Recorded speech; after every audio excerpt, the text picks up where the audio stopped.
मरियम के chief organiser बनने पर फौरी तौर पर इस्तीफा भिजवा दिया। मेरा इस ओहदे पर होना ना मरियम के लिए मुनासिब था, ना ही मेरे लिए मुनासिब था। सीनियर नून लीगी रहनुमा शाहिद खाकान अब्बासी की मैंने इस्तीफा जो है, जब मरियम नवाज साहिबा SVP बनी है, चीफ ऑर्गेनाइजर बनी है, तो मैंने अपना इस्तीफा भेज दिया था ओहदे से, SVP के ओहदे से शहबाज साहब को, और मेरा ख्याल था कि पार्टी इसका ऐलान कर देगी, तो मैंने इस्तीफा दे दिया था। और वो उस पर एक बुनियादी असूल है कि मैं ये समझता हूँ कि मरियम साहिबा को बड़ा एक ओपन फील्ड मिलनी चाहिए। मैं ये इसको मुनासिब समझता हूँ कि मरियम साहिबा अब एक लीडरशिप पोजीशन में आई हैं, उनको ओपन एक फील्ड मिलनी चाहिए, और मेरा वहाँ होना ना उनके लिए मुनासिब था और ना मेरे लिए मुनासिब था।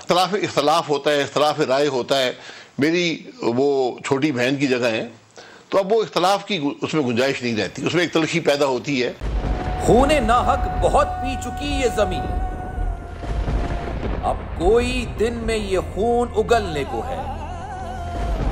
खत्म हो जाएगी ये तमाशागरी, वक्त पलटेगा रोजे जजा की तरह।